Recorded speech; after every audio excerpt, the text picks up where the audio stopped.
CCM wametoa ratiba yao ya vikao vya chama chao kwenye mwezi huu mpaka mwezi wa 8.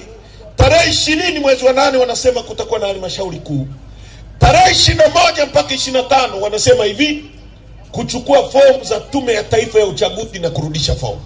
Sasa Tume ya Taifa ya Uchaguzi haijatangaza tarehe za kuchukua na kurudisha fomu.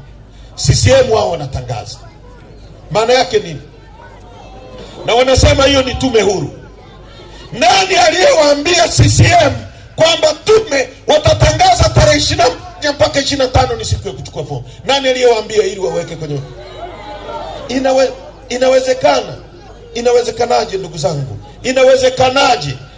Hebu nisikilize. Inawezekanaje wewe mtu wa Yanga, mechi inachezwa Simba na Yanga, kabla TFF hawajatoa ratiba, Simba waseme tutacheza mechi tarehe 10 kwenye uwanja fulani na refa atakuwa fulani, utakubali hiyo mechi?